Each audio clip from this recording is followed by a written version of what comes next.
Welcome back, everybody. So today I'm going to tie for you guys a fly I came up with back in 2015. I came up with this fly one day just sitting around, coming up with stuff at the vise, and I made a couple different variations of this particular one. Once I got this one twisted up, that worked pretty well. But this is called the MF jig. So first we're going to start out with a fooling Mill 5045 jig hook. This is a 50-degree eye and 2 times heavy jig hook. We like them heavy. This is also a 3.2 millimeter slotted tungsten bead. We want this thing to sink in a blink and get on down there to those fish. This really works well as a point fly, and it's quick to tie, and you can sit here and whip a bunch of them out. I'm going to start by taking some 0.015 lead wire and giving it about 10 wraps. That's 2, 3, 4, 5, 6, 10. Pinch that stuff off.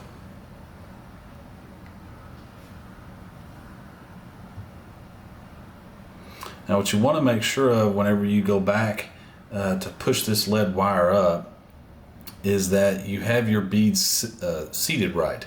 So like right now you can see that little gap at the eye. That means that slot that should be on the other side is on top. So what you want to do is you want to rotate that bead around and make sure that slot pushes that bead forward and seats it the way it should. And then we can push our lead wraps up. Now I use 2 of the same colored threads. I'm going to start it out with UTC Ultra Thread in 140 denier. This is to help build the body without wasting a whole bunch of what I will finish the fly with, which is going to be UTC Ultra Thread in 70 denier.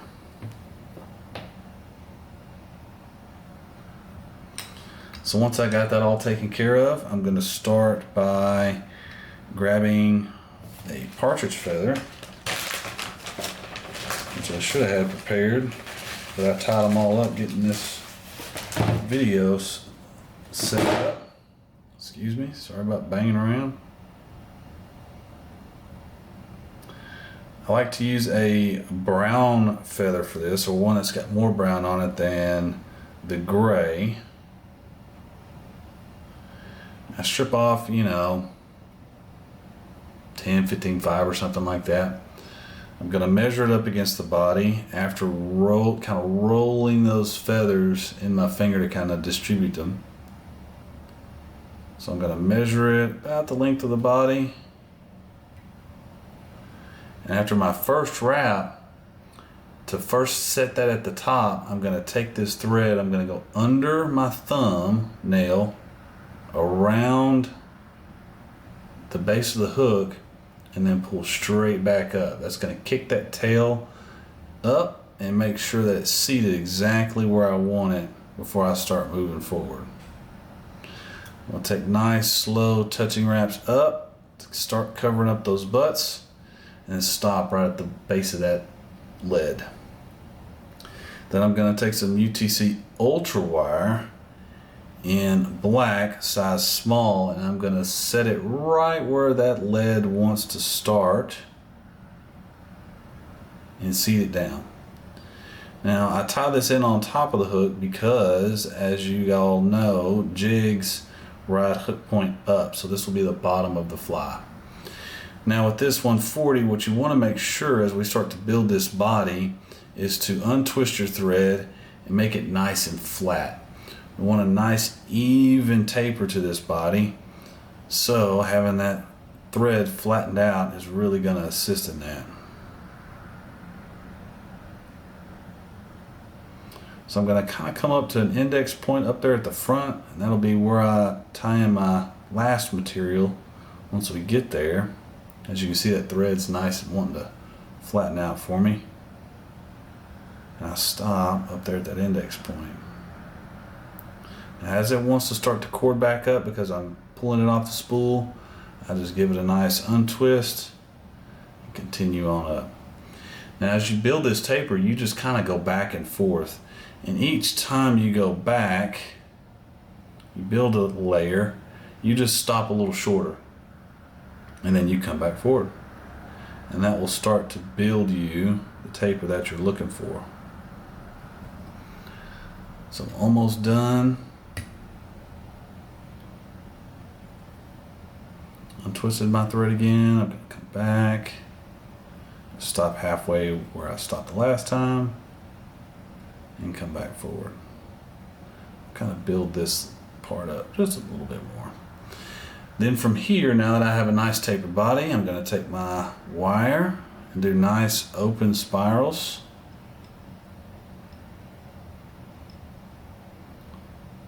Advancing up. And it kind of dumps off down in that valley. And I'm going to give it a good tie off. And from here, I'm going to twist it to where I can see it. Helicopter that wire till it pops off. And then I'm going to hit it with a whip finish.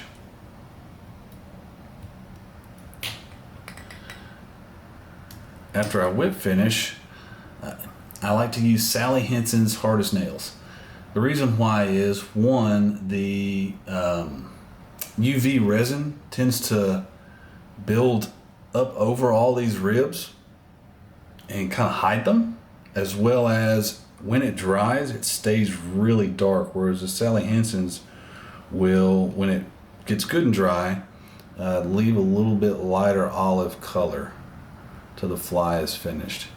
And I mean, that's a personal thing. I don't know if the fish really care, but I do. So I'm gonna tie it like this.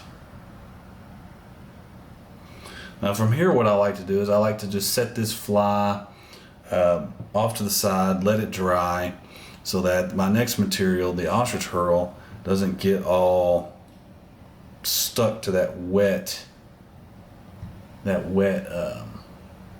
Sally Henson's. Then what I'm going to do is I'm going to put me an ostrich herl off my quill here. And ostrich herls, they have a side that has a ridge and a side that doesn't. So that side does not have a ridge, and this side does.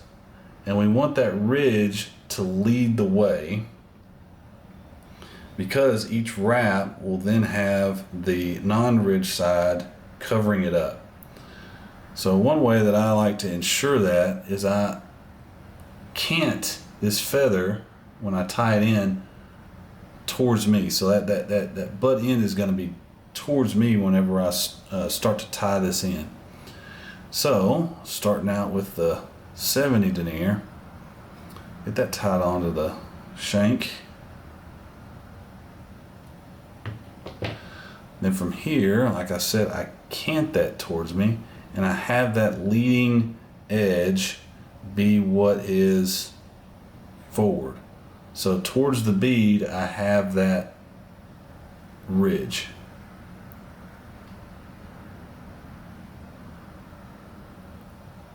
So I come back just a little bit because I'm going to build my thorax up with this ostrich.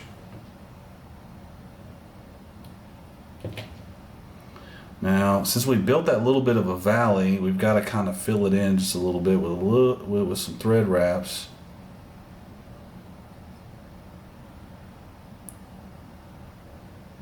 Leaving a little bit of room for where we tie off. So I'm going to leave just a little bit of a valley up there next to the bead.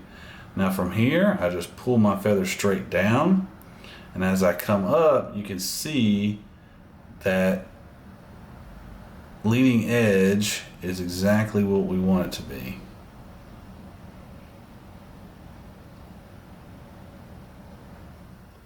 After I have a nice fluffy body, I tie it off right up here at the top. Give it a little snip. Pull, stroke those fibers back so we're not gonna tie those down in the whip finish. Give yourself a little 5-turn whip. Seat the knot well. cut our thread, and there is the finished MF jig. And as always, I like to finish things off with a little shot of head cement. And since I tied my knot right here and cut the ostrich herl off, I just dip it right down in that little gap that's still left in the with that slotted bead. And that's it. You know, this thing has been really successful for me. I'll type a few of the other variations that have been good and successful for me. Thank you for joining, and twist them up. Let me know how you do with them. And thank you for being here.